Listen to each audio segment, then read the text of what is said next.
Raindrops keep falling on my head. Well, that ought to do it. Just like the guy whose feet are too big for his bed. Think there's enough dynamite there, Butch? Nothing seems to fit. Listen, I don't mean to be a sore loser, but when it's done, if I'm dead, kill him.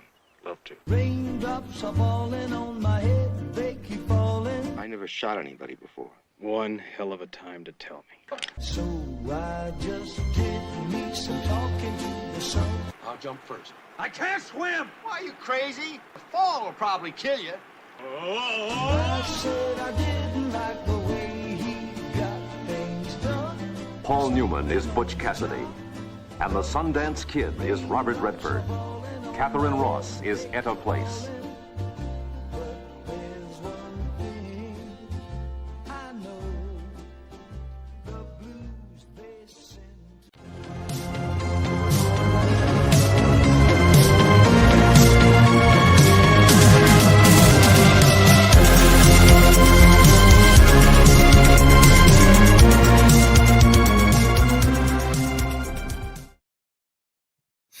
And welcome back to the Movie Hero Network, folks. This is Wheel of Movies, episode number 52. And in honor of the late, great Robert Redford, we are discussing Butch Cassidy and the Sundance Kid this evening. And with me, as always, I'm Austin Pesal. With me is Richie Goodacre. Richie, how's it going, buddy? Yeah, no, going good, man. I think it's probably one of the first times we delved into a Western. I can't remember. Tombstone, I guess is a Western. Yeah. Uh-huh. Yeah, but yeah, second time I've delved into Western because someone passed away too. Yeah, I know. Yeah, it's well, and I looked through their archives, and yeah, we average about 2 regular episodes and then a tribute episode. We don't get really more than a month ever sometimes. Yeah, without doing that. Yeah. So yeah, no, it was fun to watch and to talk about, and you could see why he was a bona fide movie star, especially back when it was filmed, especially the 70s and 80s. And definitely he had that charisma. So it's pretty good to talk about. Yeah, for sure. No, this is definitely kind of one of his breakout roles, and we'll talk about it because Paul Newman had already kind of started becoming a star.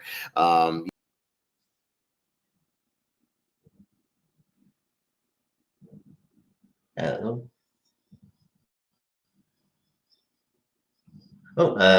Oops, sorry about that. Are you there? Yeah, I'm that. Sorry about that. I had to hit a tab thing, and then I hit like an exit thing. My bad. So all right, sorry. We're back. As I was saying before, I was interrupted by my own stupidity because I'm a little tired. I apologize. Paul Newman, was already kind of breaking out because he had already done one of my favorites, Richie, Cool Hand Luke 2 years before. And he was already kind of establishing himself sort of as a star. He had The Hustler, he had Cool Hand Luke, he'd had HUD. So he was already kind of a little bit of a star, and Robert Redford was just kind of breaking out at the time, and he would break out more, in the 70s with those movies we all kind of know him from, All the President's Men and 3 Days of the Condor and The Parallax View, and The Sting. A few years later. Yeah, we'll talk about The Sting because it's a lot of the same crew actually from this movie. I'll talk about, and this is kind of one of his big breakouts, and doing it with one of his best friends in Paul Newman. So and you can tell that they're best friends because the chemistry is on point, and it's really really good. So it's the back and forth is great, and you can definitely tell they're best friends. So I think it's what makes the movie. So and I was gonna say, and my familiarity, with Robert Redford has really kind of expanded in about the last 5 or 10 years, especially with my fascination with the 70s. Some of the movies I mentioned, stuff like 3 Days of the Condor and The Parallax View, and just watching more 70s movies in general, because that was kind of his obviously, like I said, his big breakout decade. But I had seen a few of his stuff beforehand. I had seen this movie before, although it's been a minute. I'd seen The Sting. I've seen Jeremiah Johnson, and then later stuff. I remember actually one of my favorite movies I think it was about 12 years ago. So Richie, All Is Lost, really, really good movie that not a lot of people saw. The survival movie where he's on the sailboat. Yeah, it's a really, really good movie, and it's just him kind of in a silent role, and he's great. Yeah, no, I like that movie quite a bit. I remember watching when it came out, and it just sort of ironically got lost to the time. I think it's just sort of a small movie that kind of got buried amongst a lot of big movies at the time, and people it's sort of one of those ones you've got to seek out, but it's pretty good. I think a lot of his like later career sort of like that. It's like he did sort of like the other than like maybe Captain America, Winter Soldier, and that kind of thing. He did like these smaller movies. Most of them are pretty good, but you just gotta, they're not like the kind of more smaller movies that you got to seek out. Like I think his later movie, later his one of his last movies, The Old Man and the Gun, is actually pretty decent. So Yeah, I've never seen it, but oddly enough, I bought a bundle on Vudu for this because I do have Butch Cassidy on as part of like a Western 3-pack like Blu-ray thing. But there was a bundle they had for like $6 on Vudu, and it's this movie, Butch Cassidy and The Old Man and the Gun, and I've never seen it, so I'd be interested to go watch it. I know it's kind of a smaller movie from a few years ago, just kind of a low budget sort of biography movie, right? So so it's like it's pretty good. So like he's had a very pretty varied career as far as like the as far as like in terms of like your maybe more highly touted big budget movies in the 70s 80s, but then like kind of going to this sort of smaller films, and then obviously directing a few of them too. So but I was gonna say he even mentioned he even directed a lot of movies that he wasn't even a part of on screen. His first one, Ordinary People, in 1980, a lot of Oscar nominations. Donald Sutherland, and Meryl Streep and whatnot. You got River Runs Through It. You got Quiz Show, which I just saw for the first time when we did our '94 ladder series, which I'd never seen. Yeah, that movie's great. Yeah, that movie was fantastic. I enjoyed it. Yeah, he directed like The Horse Whisperer, Legend of Bagger Vance, which I forget he directed. With Will Smith, Lions for Lambs, The Conspiracy. So, I mean, he had quite a nice little tight filmography of even just stuff he directed. In his later years. Yeah. So he became quite a kind of a jack of all trades with both directing and being a star. The classic Horse Whisperer. That's a very quite short movie. Yes. I had an infamous tournament fights. I think Richie might have been part of it, where I named movies that were shorter than The Horse Whisperer and had like set up entire universes, entire worlds, and all these things that were short. Stuff like Star Wars or 2001: A Space Odyssey, or just these crazy movies that set up these crazy worlds and are shorter than Horse Whisperer. Yeah, for context, Horse Whisperer goes nearly 3 hours.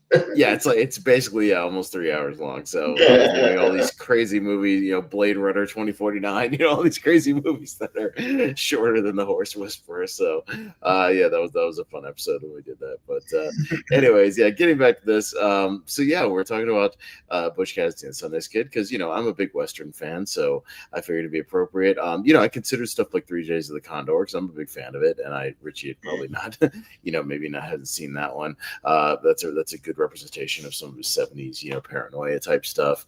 I even consider us talking about All Is Lost, but there's not a lot of like plot to that movie. It's just kind of him, surviving this thing. It is a very good movie, but it's him just kind of surviving. And I didn't really want to do like Captain America: The Winter Soldier because he's basically just a supporting character in that movie. He's a supporting character. You want one where he's the main guy. Yeah. I definitely. When it came up to him, it was like,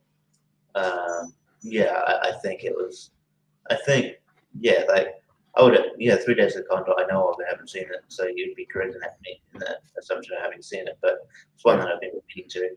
I think Butch Cassidy was one that came to mind first. I think this is a good choice.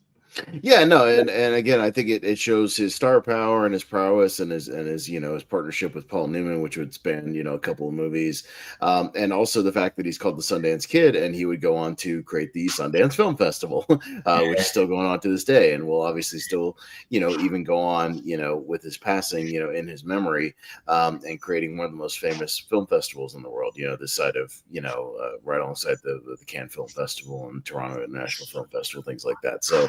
A film festival that's still, is very highly regarded and highly attended, even today. So, I figured it was kind of appropriate. It checks a lot of boxes for us. So, let's get some facts out of the way, and then we'll dive into the movie. It's directed by George Roy Hill, who would continue to work with both Newman and Redford kind of into the 70s, because he also went on to direct The Sting and got a lot of acclaim for that, obviously. And that's another one we kind of considered, of course. It's him and Newman and whatnot, and it's pretty well acclaimed, into his stardom.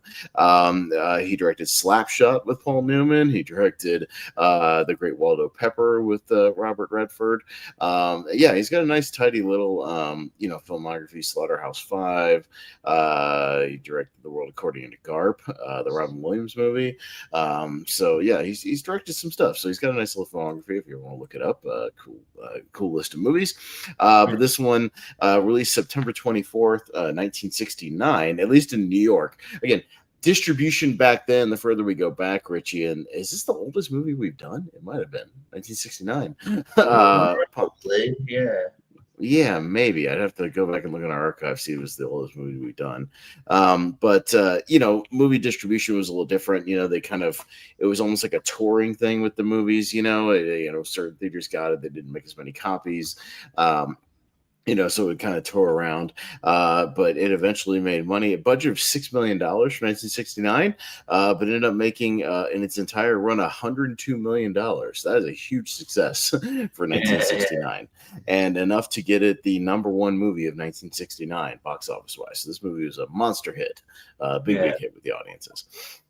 I noticed is there a prequel? Was that because a prequel came up? Like it was about to we play talked out. about it recently. I think it was on the Superman 2 episode. Oddly enough, there was a prequel called like Butch and Sundance: The Early Years or something like that. Yeah, with a different. Like I was watching this movie on Disney Plus, and then that movie was about to play afterwards. So I'm like, yeah, cast, and I think we talked about it in the box office.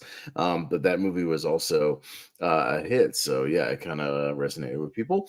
A few casting notes. So Paul Newman was always cast as Butch, but they were trying to find his co-star, even though he was friends with Robert Redford, as I said, Redford was fairly new at the time. He had done some character actor roles, but hadn't really broken out as a star yet. So they went to two of the bigger stars who were already established. They go to Warren Beatty, who was just coming off of Bonnie and Clyde. He turned it down because he thought it was too similar to Bonnie and Clyde, and it kind of is to a degree. It's a couple of outlaws, robbing banks and doing all kinds of stuff like that. So he turned it down for creative differences.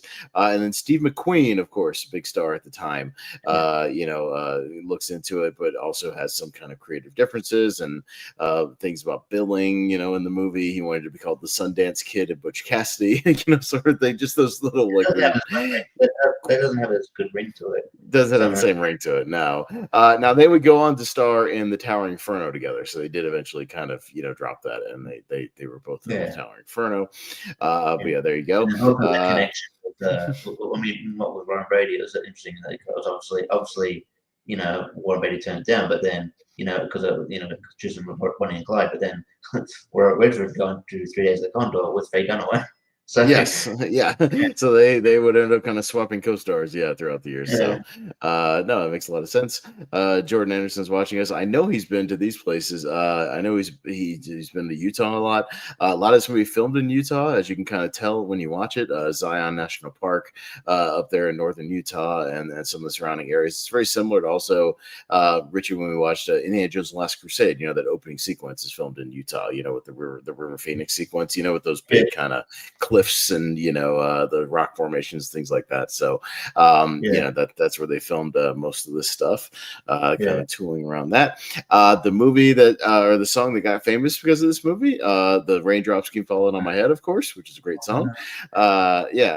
Written by Burt Bacharach, written for the movie. So this was literally just a thing they did for the movie, just to use in it specifically. So pretty cool. And it made the soundtrack a big hit on vinyl as well. And it was a big single, big radio hit also.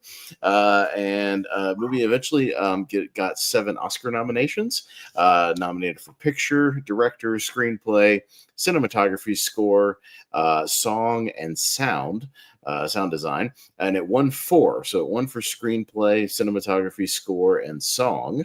So that soundtrack very popular. The big winner that year with like director and picture and some of the acting was Midnight Cowboy, the John Voight, Dustin Hoffman movie. Yeah, I don't know if you've seen that one, Richie, but it's very I've only seen the famous clip of "I'm walking here." I'm walking, which was an improvised moment from that movie, by the way. That wasn't even in the script. That just happened. He almost got hit by a guy and just stayed in character. But yeah, that movie is very good. So I would recommend it. So I can't really complain that Midnight Cowboy, won over Butch Cassidy is a very, very good movie and a very kind of revolutionary movie. So I can't really complain too much. It's a good movie. No, it's interesting that there was no acting nominations for either of the. No, for neither of them, and neither one of them got anything for acting. Catherine Ross for supporting actress, nothing like that. So, I guess the critics at the time, by the way, mixed reviews at the time. Some thought it was a little too comedic. Some just thought it was kind of just didn't take. They just didn't prefer this kind of Western, they preferred more the John Wayne type stuff. It was a little bit different for what it was.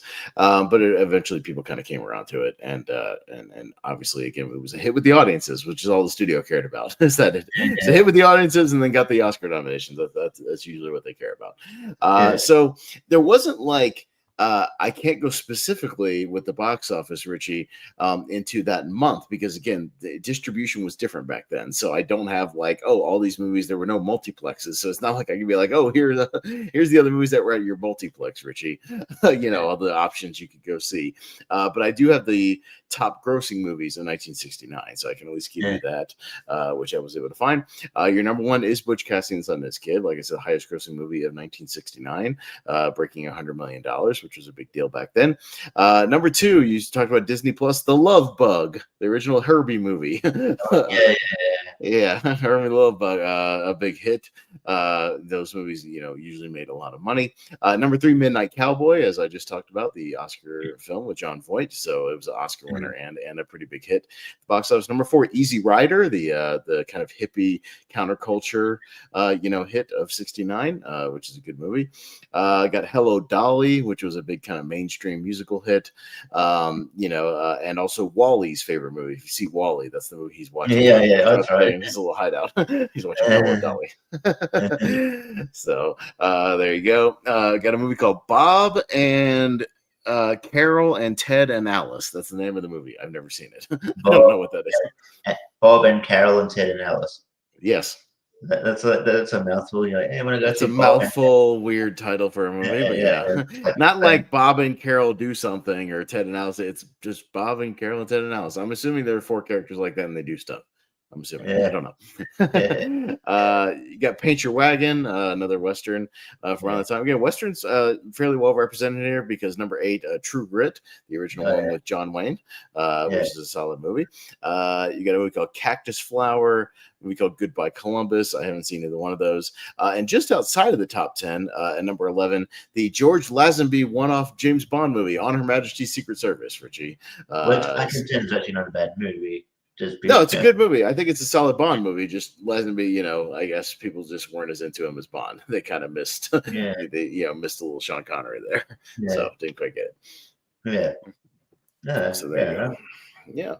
But let's get into it. So, did you say this was your first time watching it all the way through, or had you seen it before? No, this is definitely the first time watching it all the way through. I haven't, I probably saw clips here and there, probably thing my dad had talked about. I just didn't get around to watching it. It's probably for the advent of streaming, it's probably harder to kind of to find, but so but yeah, so hadn't got around to it, but yeah, so this is a good excuse in it, and I need to watch it. So yeah, but I'm glad I did because yeah, it was one of those big blind spots. So I am glad I filled it. Yeah. So yeah, we get into the movie, and they got a cool opening, Richie. With the kind of orange, glaze, making it look like an old timey. Those like old timey photographs you can take at a theme park, things like that. Yeah, Yeah, it's a nice little effect they do throughout the movie. But yeah, we get this like almost like a projection, like an old movie or something. yeah, they're like watching it's like an old, like watching like an old silent film kind of deal. Yeah, and you're kind of watching, and it's not like real footage; it's footage that they shot of, obviously Redford and Paul Newman. Kind of they're going around, with their gang. They're robbing a train, so it looks like an old train robbery silent movie or something like that. Yeah. But it looks pretty cool. Kind of getting an introduction to everybody. There's like photographs we'll see later. They take kind of the old timey photographs and work them in like their historical photographs. The movie states at the beginning that most of what you see is true. It's not quite true, mainly because these are real people that they're based on. There was a Butch Cassidy, there was a Sundance Kid, there was a Hole in the Wall gang, which will mean in a minute. But a lot of the stuff about them is just kind of urban legend. It's more just like oral tradition. There's not really like a lot of hard facts about who they were, so it's kind of wishy-washy. You have to kind of go off just information, like whatever information you can dig out, but that it's not substantiated. Yeah. Because it's like urban legend. If it's urban legend, it's hard to verify facts necessarily. Just the only truth, like you said, the only truthfulness is that these guys existed, but like you can't really. It's hard to go back and be like, okay, to kind of verify, okay, this happened, when it's like, based on someone that's so long ago. But yeah. So I mean, the kind of true stuff, the only real stuff we know is kind of a lot of the news articles that were printed at the time, if they knocked off a bank or knocked off a train, things like that. A few of their abandoned cabins and outposts that were kind of discovered later. But the one thing we do is they were never caught. They were actually never caught. They successfully, kind of as we see in the movie, went on the run for a very long time. They were tracked by the Pinkertons, which is kind of a famous detective agency that if you play Red Dead Redemption 2, Richie, I don't know if you ever did. There's a thing throughout that where they keep getting talk about the Pinkertons, tracking them, things like that. They were kind of these legendary trackers and detectives and whatnot that would get dispatched to take out these kind of infamous, outlaw gangs. But they never actually got caught. They were always kind of successful enough, kind of jumping from place to place.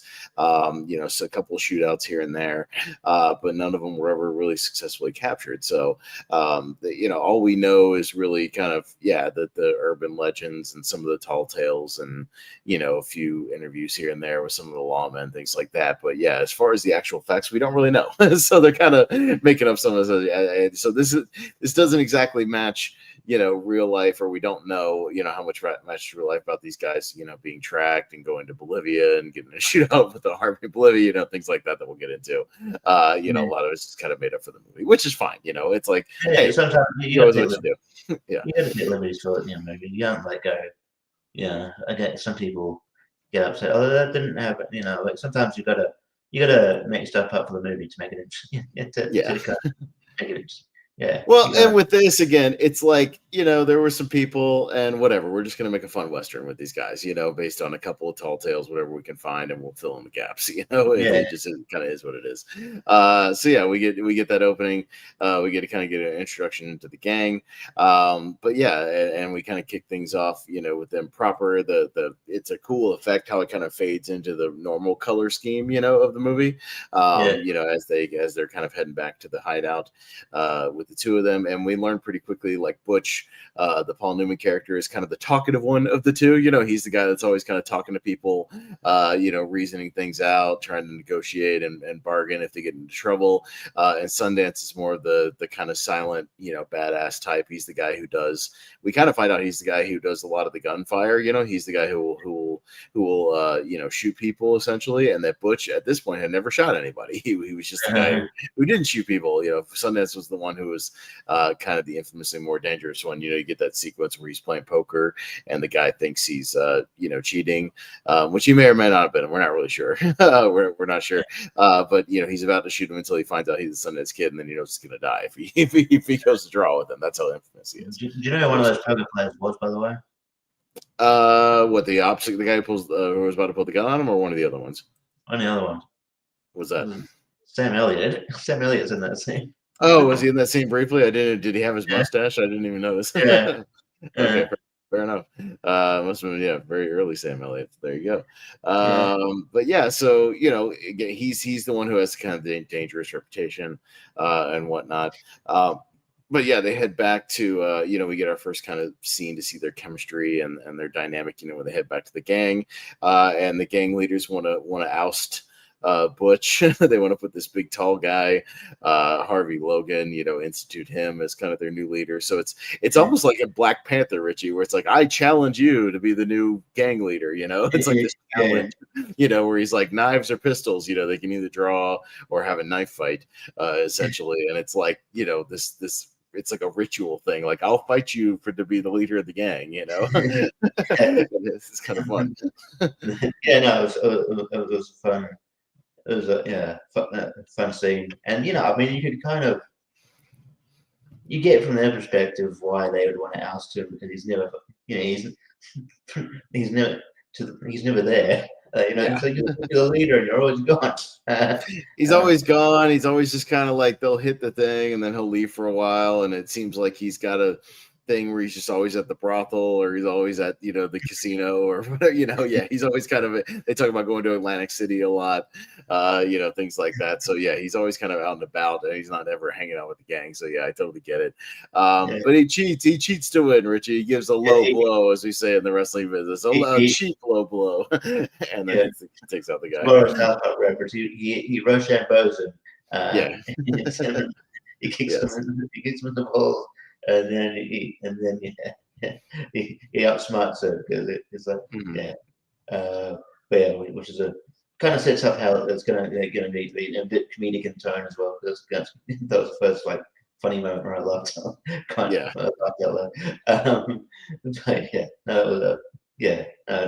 was a fun scene. Yeah, no, at Sundance, just kind of, again, he doesn't really say anything. He's just kind of sitting there.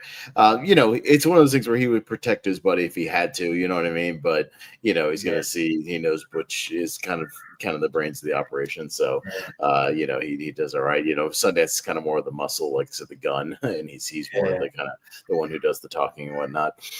So yeah, we get a nice little introduction to their dynamic. But, and the rest of the gang, kind of falls back in line once he gets taken out. So, but yeah, they have a scheme to kind of they got a new, they're eyeballing a train to go rob.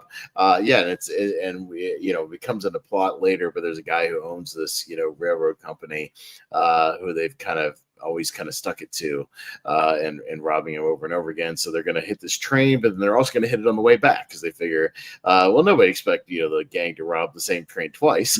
So so they they go to rob the train initially. They stop it, kind of a standard holdup. And again, it's very similar to a mission you do early in Red Dead 2 as well, where you stop the train and then there's guys inside the car and you have to blow up the door to get inside of there. It's like a very similar, and I wouldn't be surprised if they took it directly from from this movie. I would imagine. Yeah, and it makes total sense, because it feels very much like a sort of video game thing. They're negotiating with this guy, the guy who's the representative in the train car. And that dude, by the way, has been in a bunch of westerns, and he's also in Blazing Saddles. I recognize him immediately. He's the guy in Blazing Saddles in the town who goes, "The fool's going to, the sheriff's going to do it." He's that guy in Blazing Saddles, by the way. So that's him. So I recognize him immediately. But yeah, he gets hurt in the blast. Kind of hurts his arm and stuff like that. And it goes well. There's not a ton of money, but they get a little score, and they run off to celebrate. They're celebrating sort of at the their brothel of choice and things like that, just kind of hanging out. They're going to hit it on the way back. Only this time, I'm sorry, I didn't even we get to the scene in between, where essentially this town tries to put together like a posse in the town square. He's like, Yeah, they we're put it in gonna a go. basket. They're interrupted by a bike salesman. Yes, bike salesman just walking right through it selling bikes, which we find out later. Butch bought one of the bikes. Yeah. This guy, a brand new bicycle. Yeah, nobody wants anything to do with it, especially when they know, because you assume, this gang has a pretty dangerous reputation, for being very good at what they do. So yeah, none of these like regular town folks want anything to do with them. They don't even have any guns. they just want nothing to do, with any of this. So like, it's not our business. But yeah, the bike salesman selling bikes walking through, it was very funny. It's a good little comedic break. Yeah, the marshal can't get anybody to help him. But yeah, no, Butch buys one of the bikes, and he kind of goes to just mess and impress with we get Etta, the school teacher, who is Sundance's kind of lover and whatnot, takes her for a little bike ride. He's doing the Top Gun thing. This is years before Top Gun, where he's kind of trying to impress her with the with the bike tricks. He's laying on the bike, he's propping his feet up, almost like in Pee-wee's Big Adventure as well, when he's trying to do the bike tricks. But yeah, it's where we get our first playing of Raindrops Keep Falling on My Head while he's doing the things, and they're riding around and he's doing little tricks. It's fun. If you wouldn't immediately associate, like, if you didn't know about this movie, you wouldn't immediately associate the song with this movie. It's just it seems like honestly just seems like a movie from a rom-com where maybe rain is present. I don't know. Yeah, maybe yeah. So, but yeah, it works in the context of this, because this the I mean, it was good. It was good how they went back and forth, the juxtaposition between like gunfire and then rain drops. So it worked as a good juxtaposition between light and kind of the violence and the kind of the sweetness of the relationship, of your final love or whatever. So yeah. Well, and what I associated with it before I had seen this movie was they also, if you remember, they use it in Spider-Man 2 when he drops his powers, and he's just walking down the road, with his glasses on. And there's a little montage of him, not responding to the crimes and whatnot, just buying the hot dog, seeing the cops, and and it's just playing as he's walking down the street. So it's definitely like I could see Sam Raimi being a fan of this movie, like I could definitely see that. Him wanting to kind of throw back to something like that. I could really see that. Was it Raimi who did Quick in the Dead, or was that something? Yeah, he did Quick in the Dead. So I mean, he's definitely a fan of westerns. Yeah, he is.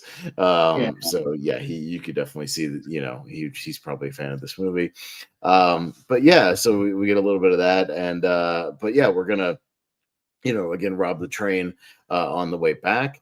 So yeah, we do the second train robbery, and he's kind of reasoning with the guy again. It's funny. He's like, "Oh no, you again?" He's like, "Oh no, come on. What am I going to tell the boss that I got robbed by you a second time?" The kind of back and forth. He's just so defeated. He's like, "Oh no," and yeah, but he finds out they got a bigger safe, a much more reinforced safe.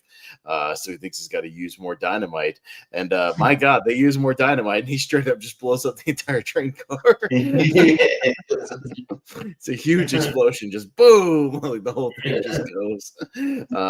And yeah, you would think it wouldn't be successful, but then it starts raining money, and they all just start scooping up money off the ground. It's just kind of raining, and there's more money in there. Yeah, but it's a very funny sequence where he's just like, "You think you used enough dynamite?" Yeah. That was great. But yeah, it almost felt like it almost felt like it could have been like it wasn't so serious. It almost felt like a sketch that it could have been out like a Naked Gun. Oh yeah. Just blow the safe. Boom! Oh my gosh! Oops! Yeah. So yeah, it's very funny. So they're kind of scooping up the money, kind of still celebrating the victory. Yeah, and another train just kind of ominously, rolls up on another track. And yeah, the door opens, and this like group of 6 lawmen on these horses start chasing them and going after them, and they mean business. So they kind of do some of their usual tactics to try to hide out. They go to this one brothel they go to a lot, obviously, because they've got kind of a system, of like, this lady sort of ushering them, up into a room, and they got the guy who works like the front desk, oh yeah, tell them we rode through, but we didn't stop here, that sort of thing. They think they're safe. Sundance is a little paranoid about this one. And boy, does that guy sell them out quick, Richie, when they get into town. They roll up into town, and Sundance is looking out the window, and the guy immediately is just like, up there. they're in there. What a little snitch. No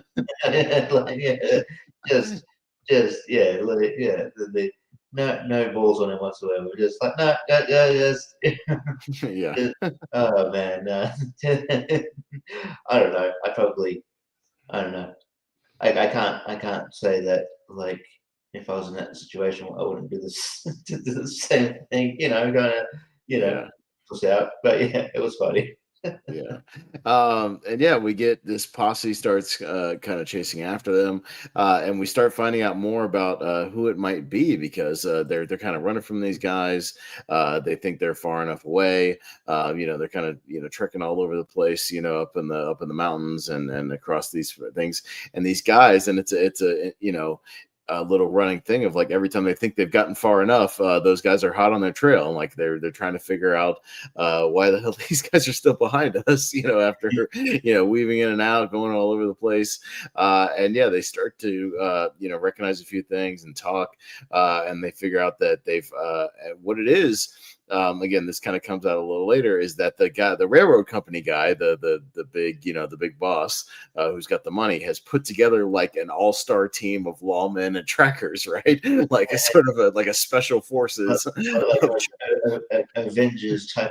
Yeah, he's put together an Avengers team to like finally take these damn guys down because he's sick of them. And yeah, he's got at the head of it, he's got a pure, they say it's this pure Native American tracker named Lord Baltimore, who's kind of infamous being like the best one in the entire country. He can track anybody over any terrain, anything like that, because they're even going over like rocks and water, and these guys are still hot on their tail. He just knows how to track these guys. We don't really know how, because we never see him actually physically, like we never cut to them tracking them, you know what I mean, to see like what their perspective is. We just kind of assume he's the best and he just got it down. You just got to wait for it pretty much. But yeah, no, I mean, yeah, it'd be cool. Like, I mean, if they ever did like they're not gonna do it now, but like, if they had the time to do a spin off of that character, I want to know what that character's like. Watch like a movie of that dude just tracking people down like left and right and just knowing exactly what to do. And then they're headed by the kind of lawman in charge, this guy Joe LaForce, who was a real guy as well. This was a real kind of well-known lawman and sort of the agent, the later years of the Old West, and he's mostly known for bringing down Tom Horn, one of the most infamous outlaws of the Old West. LaForce brought him down, so he's a pretty well-known, legendary guy. And it says that that character is also in Butch and Sundance the early years, and Peter Weller plays him in that movie, so it kind of makes me want to watch it. Well, RoboCop himself plays him, so that's something. But yeah, they recognize him because he's got this like white skimmer hat on, so he always wears that, so he kind of has a reputation, so Sundance knows who he is.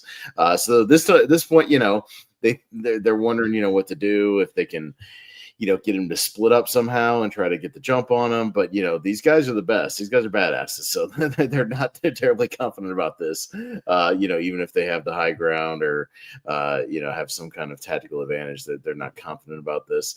It leads to one of the more famous scenes of the movie, after they've kind of, they've gone up this mountain, they've gone through the streams. These guys are still on their tail. They get to the top of this cliff, and there's nowhere to go. They're getting surrounded. These guys are taking up some positions. With rifles, they're ready to kind of corner them, and they don't have no choice. They got to jump into the river and jump on the cliff.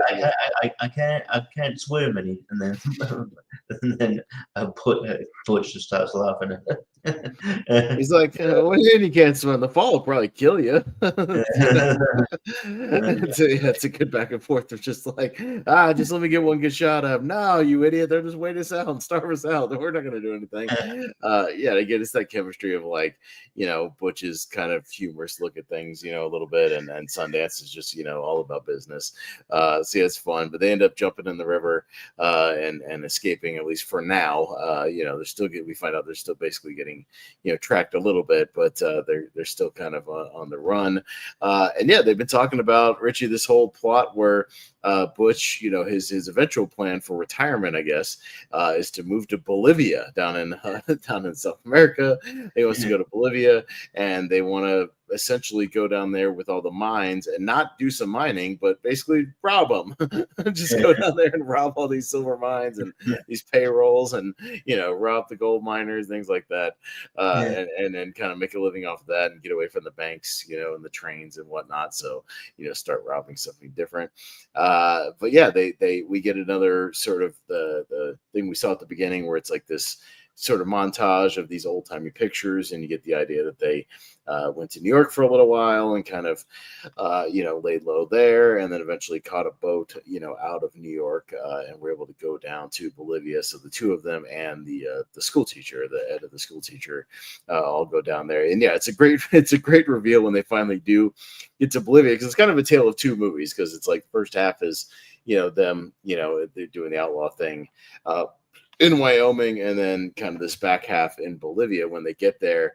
And the train station is not even really a station. It's just like a bunch of bricks. It's like a half a building, and it's like not even like a ticket booth or nothing, barely a platform. There's pigs everywhere, farm animals. I like the kind of the culture shock they get, because they think they're just gonna go with it's just gonna be another town they're gonna rob, and then they don't realize that the wealth disparity in Bolivia, the living conditions of Bolivia aren't the same. Aren't the same. And then it's just the fact that they didn't think, wait, we're probably going to have to learn Spanish. Which didn't come into his Butch didn't quite think about that, because they don't know like the Spanish. They don't even know like basic words or anything like that. Because they go to try to communicate that they're robbing the bank, and they don't even know like how to say this is a robbery. Put your hands up, nothing like that. So they start to kind of learn, they start to acclimate a little bit, and they set up shop, and they eventually start to use Etta as an accomplice, and they become some infamous bank robbers, and they're known as the Los Bandidos. It sounds like a AEW tag team, Richie. Like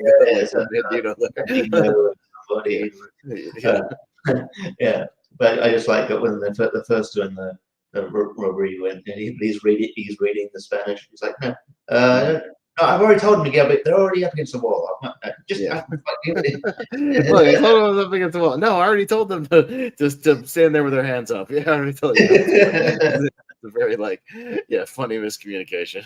I'm just trying to figure out how to rob these banks and communicate with all their stuff. But we get this is a movie I didn't expect.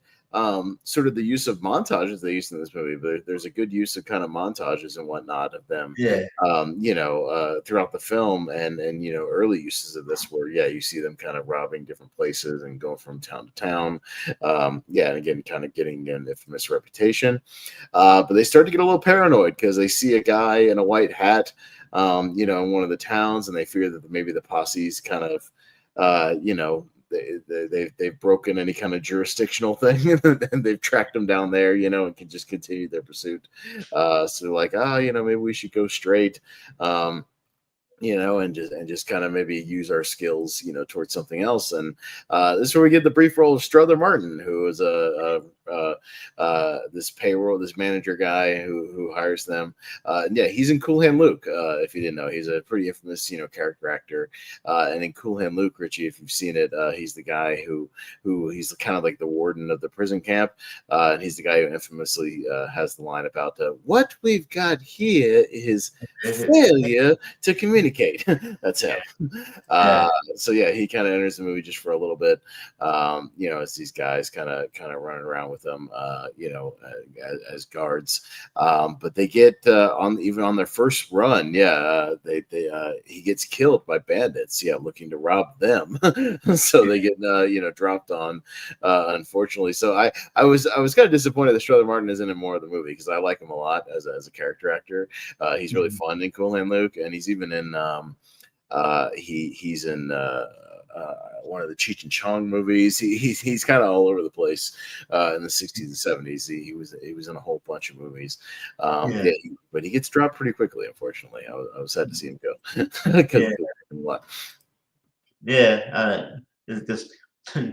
unfortunately you go on a straight and narrow, and then the job you get, you just get a normal job, but then that gets then that gets rated. So that's luck of the draw, right? It's a dog eat dog world. So then I think they just realize, I think I'm better off as Robert as outlaws. So Well, I mean, they're like we're better off as outlaws, but they're kind of over the Bolivia thing. They're like, maybe we should just go back to America. We're more comfortable. So they decide they're going to do like one more job, and then they're going to head back to the U.S. And so they do one last theft. They steal one last payroll. They've got like a mule. They're carrying it around with. They come in this little small town to get some food and stop. There's a kid there that kind of recognizes the brand, because they stole the mule as well, and recognize that it's like stolen. And then he kind of alerts the local authorities, and the authorities piece it together that these are the banditos that everybody's looking for. And they not only do they start to attack them, but they've also called the entire army to take these guys down. I guess, Richie, they've amassed a pretty big reputation very quickly, you know what I mean, as they did in America. So they're not fucking around here, at all. Imagine just like using your resources to track, like army resources to track down 2 people. Yeah, just 2 people, just these 2 guys. Yeah, it's like we called in everybody. Well, it reminds me of in Sicario, there's a line in Sicario where the guy from Burn Notice is talking to Emily Blunt, and they're talking about how when like President Roosevelt or something came down to Juarez, Mexico, and he brought like the entire army with him. Like he brought like 1,000 guys with him for protection, because it was such a dangerous place. So it was like one of those things where they're just not screwing around at all. They're not going to bring like 2 guys or 5 guys or 10 guys. They bring like 100 guys. I mean, there's like 100, like they get into a little, a shootout, and they're doing okay against like the local dudes that are there. There's like maybe a dozen of them, just kind of hanging around, the ones they kind of initially get into the gunfight with, and they're doing okay. They just need more ammo. They've got more ammo, on the mule, and he's able to get to it. Right as they kind of get the new ammo, the fresh ammo, and maybe you think they might get out of this. Yeah, all of a sudden over this hill, like this entire legion of army guys show rifles. There's like 100 of them. 10 guys set up over here, 10 guys over here, 10 guys on the building right here, and they're all just trained. Got them cornered in this little building. And it's a rough situation, because you're just like, there's no way they're getting out of this, right? Like they're not, right? At all. You just time's up. Just surrender, right? They don't want to surrender, Richie. They Butch. I thought of you, because Butch then kind of right before he said, let's go to Australia. he's like, yeah, well, we can hang out there. They got nice beaches, and they got thousands of miles of just barren places we can go hide out, which is true, though, by the way, Richie, right? You Yeah, have they do. It's a like lot of a lot of outback where you could just disappear for a while and nobody would really try to find you there. do they have horses? Yeah, well, Yeah. yeah, yeah. It made me want to see a sequel when they're in Australia, but oh, Yeah, no, but I don't think they're gonna get it because they're already wounded. Yeah, again, they're pretty damn well surrounded right here. But yeah, I had forgotten that the trailers of this movie and a lot of promotional material basically give away the final shot of the movie. yeah, They yeah, pull one of yeah. those things. Yeah, the thing where they You come know, out. yeah, Yeah, they come out of the thing, kind of guns blazing, shooting their guns, and they just do a freeze frame, and you just sort of hear, the gunshots and whatnot, and some of the chaos, and you figure, yeah, it's over for these guys. They're going down in a hail of bullets. They ain't recovering from this. But yeah, again, we don't know. This part we're pretty sure is not true. These guys didn't die in Bolivia in a hail of gunfire. yeah. Again, they went around for a while and kind of continued their stuff. But they did have some shootouts here and there, but most of them they were able to kind of survive and get away, and we're still doing that. So they did go. It says that they think they went to Argentina and not Bolivia, at least for a little while. And that he did actually go down there with that Edda chick, or at least they did that for a little while. But they're not quite sure what happened to them after that. They were kind of bouncing around here and there. They may have passed through Bolivia, briefly, but they're not quite sure exactly what happened. There was some gunfights throughout different towns. And then, yeah, they they think they were just shot like kind of randomly in some night or something like that. They don't really. It wasn't like an epic gunfight with an entire army. You know what I mean? Like something out of a movie. It's never as badass. Real life's never as badass as them. It's just like Yeah, never. yeah. It's just like, look, we're gonna go out. We're gonna go out guns blazing. Yeah. We're not gonna just surrender these guys and sit in a Bolivian jail. You know what I mean? It's just like, yeah, whatever. We had a good run, and we're just gonna see what happens. So, Yeah, yeah. but it is a good final shot and a good final scene. Yeah, the actual picture is pretty cool. Like, I'd like to have, that would make for a good poster of just those two guys. Yeah, just have those guys shooting it up there. So, but yeah, it seems like, I mean, even though we don't technically see it, it's pretty certain that. I mean, you can use logic and be like, well, how that, unless the, and there's no way. I don't know how. Yeah, this, unless they're all just all the army are like bad shooters for some reason. There's no way they're gonna miss. There's gonna be bullets are gonna hit them, and they're gonna go down.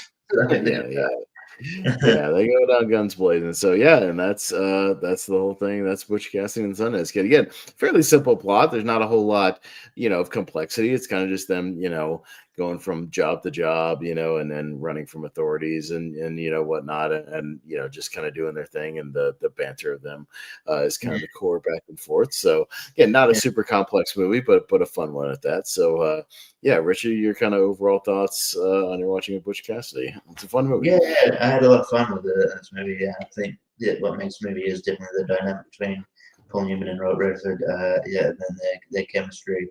And yeah, like a lot of the gunfights are a lot of fun, and yeah, like the dialogue is great. I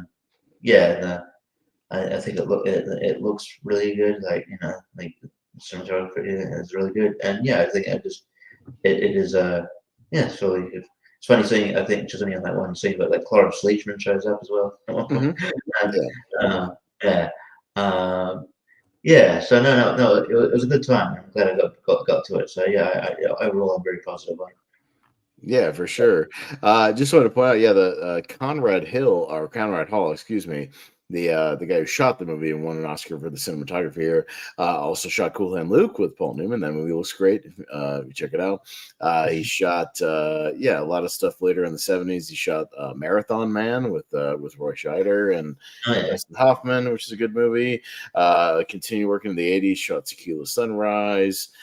shot Searching for Bobby Fischer, Civil Action later, which Robert Redford directed. Shot American Beauty and Road to Perdition. So he even shot one with Paul Newman's last movies, Road to Perdition. So it has a quite nice little filmography as well. So I just want to show that out. Yeah, because the movie looks great. Yeah, especially those sequences where they're kind of, they're on the run from the trackers, through the hills and the mountains and things like that. some good stuff there. But yeah, again, it's a movie that, has a good pacing to it. It's very entertaining. Between, just seeing these two guys, kind of how they work together. There's enough of those like comedic beats where it's not like, super over the top comedic, but there's enough of those comedic beats to kind of break up, the seriousness of, the situations and whatnot. Yeah, like I say, even the stuff where like they use too much dynamite or they're, joking back and forth, or the situations they get into and how they're going to get out of it are a lot of fun. Yeah, I love the whole sequence where they're getting the tracked and just the paranoia of everything, and the fact they can't get away. It's good tension. And the beats when they get to Bolivia, it's good stuff. I mean, even before the thing that they're trying to learn Spanish in the bank, right before that, when Paul Newman's lying in bed and they're getting frustrated with him because he's not learning it properly. It's just like talking to the wall. It's like he's just like trying to learn the lines.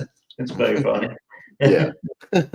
No, I mean, those guys have good comedic timing as well. Yeah, and you can tell Paul Newman is very funny. He has a lot of funny beats in like Cool and Luke as well. So yeah, he knows how to bring the comedy.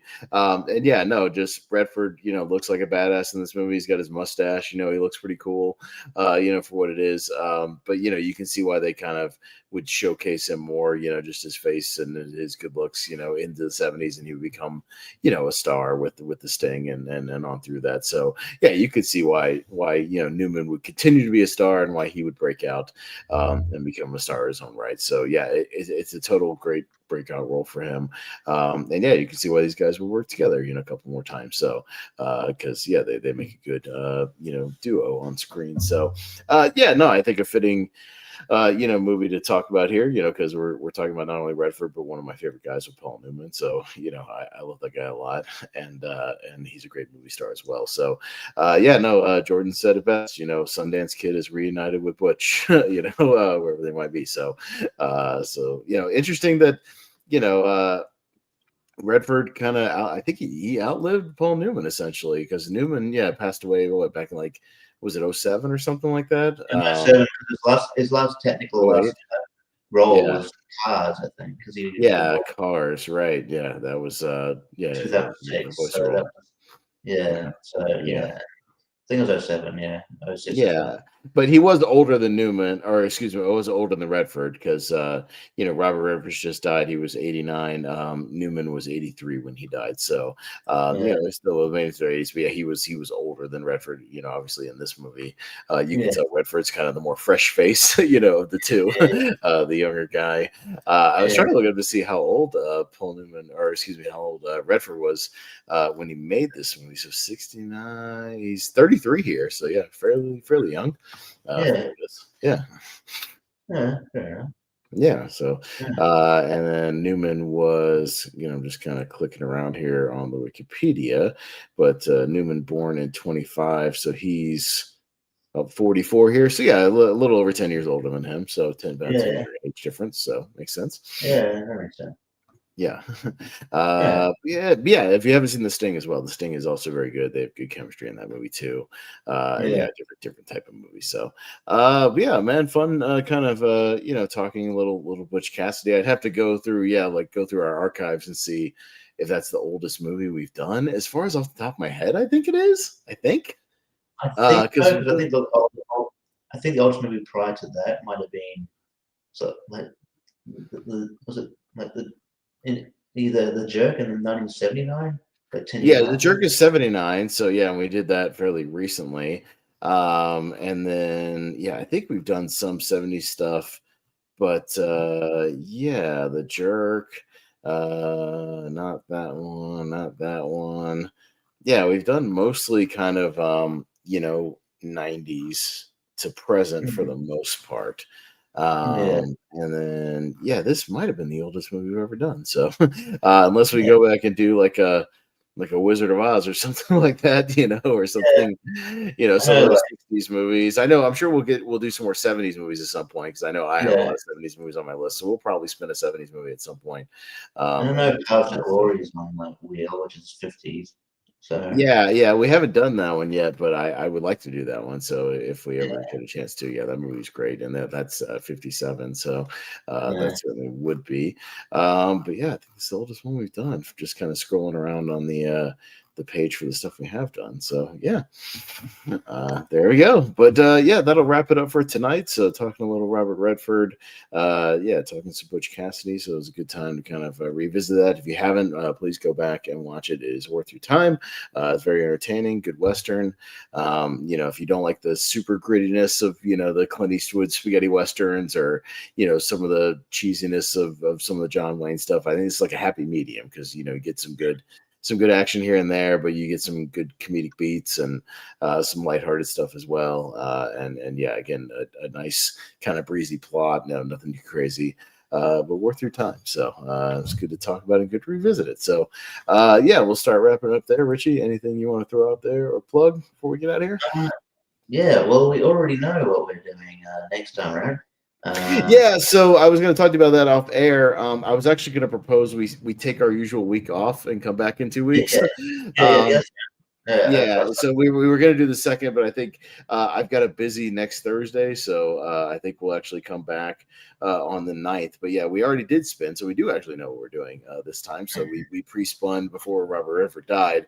We'll kick off a little spooky season on October 9th, and we'll do a horror sci-fi movie with They Live with Roddy Piper. So that should be a fun one. Roddy Piper and Keith David. I'm sure.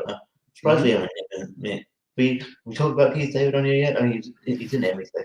Because we haven't done The Thing. He's in The Thing, or we haven't done like Armageddon, or any of those random movies he's in. So I don't think so. So we'll get to talk about Keith David, because he's basically the co-star in that one. So So talk about that.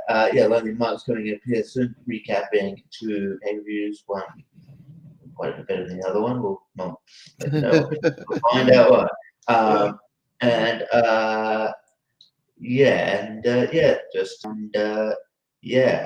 Rank him when I can. I'm on JPR's channel sometimes doing the movie trivia, did some movie drafts, did some ABC drafts over there. So that was fun. And so check that out. Yeah, sounds good. I'll be mostly over on the Movie Hero Network. We've got a mystery tournament tomorrow night, so just one of those breezy ones where we do some blind voting and have a little fun, just a quick breezy show. I'll be hosting that one. Jordan will be off with his family, so we'll have a little fun with that. The Monthly Mistake with me and Wolfman over on his channel. He changed his name of his channel recently, so I'm trying to get used to whatever the new name is. He changed it kind of out of nowhere, because it's not Mega Movie Z anymore. He changed it to something else. I'm trying to scroll through my YouTube real quick to find it. I don't remember what he changed it to. I'll have to just post about it in there. But anyways, the Monthly Mistake will return with The Strangers Chapter 1 in honor of Strangers Chapter 2. So is that out there? Yeah. It just came out this weekend. I probably won't be able to see it till next week, but it's getting horrendous reviews, so I'm looking forward to it. Okay, cool. I'll see it Sunday. I'm going to see it Sunday.